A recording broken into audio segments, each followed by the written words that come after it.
Alright guys, today we're going to be building a 10 by 10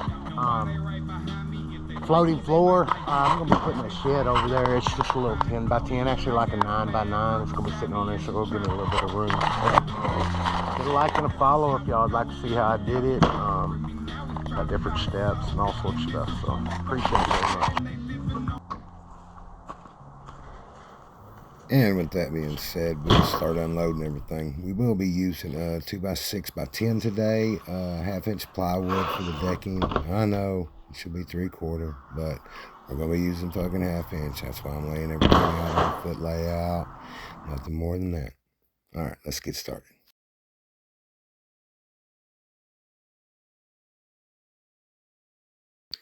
You are going to be wanting to find you a spot that's halfway decent level. There will be adjusting. It seems like there ain't no perfect spot, but the better you are at finding you a spot where you can level where you ain't got to do much leveling, you'd be better off. Over here, I had about 4 inches difference in between in a 10-foot section, so it wasn't that hard to work up. I just had to chip down that one center block, lay it down a little bit, and I was pretty much good. So that's the key thing I can give you as far as that tip goes.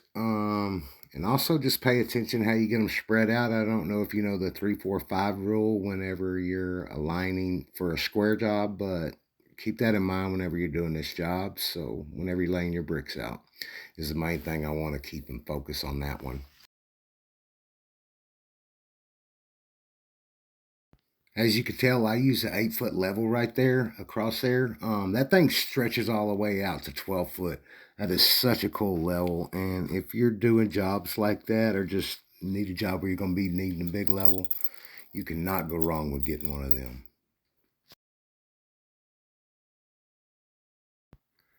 All right, now I'm going around checking all 4 corners just to make sure everything is right just from the get-go, the start. There will be some adjusting just because it's not in concrete or none of that good stuff. So what I'm doing is just making sure everything's going to land at 10 foot on that side. I'll take 3 inches off the inside one, so everything will be 10 by 10 by the time I'm done. All right, now that we've got all 4 corners put up, we're going to go back around and check everything and double check and make sure everything's good, nice and square. Once we've got that good and going, we'll go ahead and start laying out, crowning everything. I'm going to be doing everything on a foot layout. So it's pretty easy. You pull off that corner right there, off that left-hand quarter, you go 3/4 back from 1 foot, so it'll be 11 1/4. Then the next one will be 23 1/4, so forth and so on. Every foot you're hanging back 3/4 of an inch. That way, when you land, it's all going to be on center, 1 foot center, 2 foot center, 3 foot center. And right now, I'm getting ready to cut all that 3 inches off that I told you about earlier to fit in there and fit it right.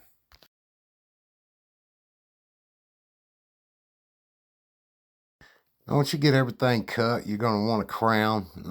When you crown the board, you just want to see which way it's curving, either up or down. Most boards are going to have a little crown one way or the other. So you always want to put that crown up towards the top. That's what I'm doing right now, walking through there, crowning them all. That way, whenever I do it, because everything's going to naturally fall over time, will naturally fall. Gravity gets everything. Hell, look at your face. So, but just remember that. So put that curve up there toward the top on your boards and you'll be fine. It'll help hold them. We'll be in more into the bracing. I'll tell you a little bit more about that here in just a little bit. But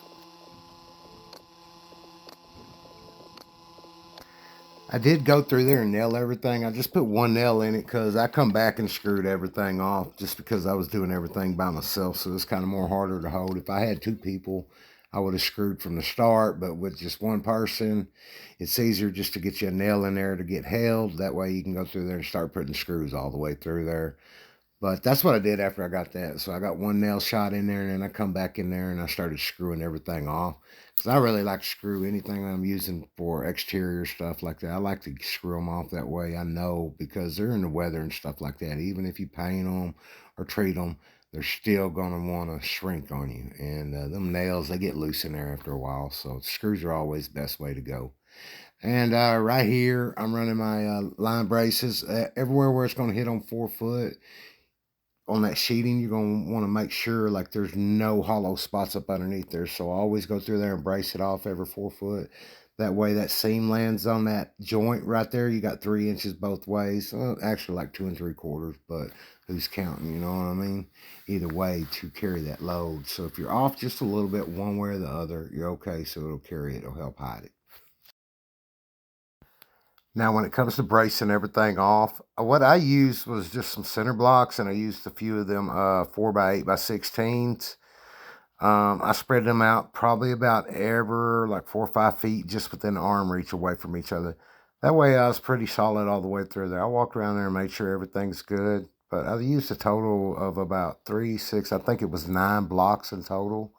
So that way I was nice secure, because all we're going to be doing is really just a little small storage shed to hold Christmas stuff, shit like that. So nothing super big, so it's not going to be holding the weight of the world, but you still want to make sure you put in nice support. That way it's not falling off. Now over here, right here, I was getting ready to put that plywood on and help tweak it, and I was like, damn, right there I noticed it was off just a little bit, and I kept pulling on it, trying to rack it, get it straight.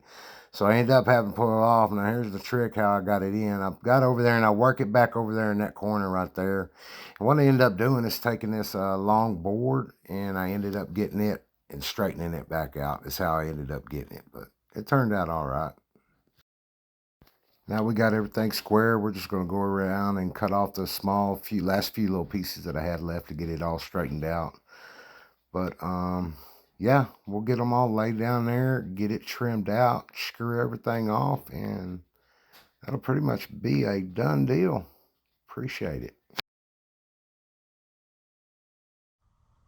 All right, man, and that was the day. It turned out real good. I think total time was about 5 hours, maybe 6. I think I started right around noon, and it is 5 o'clock now, 11. I went and picked up the material, but all in all, man, it turned out to be a great day to get to do this, man. Thank y'all very much for watching, and hit a subscribe button and a follow. I appreciate it very much.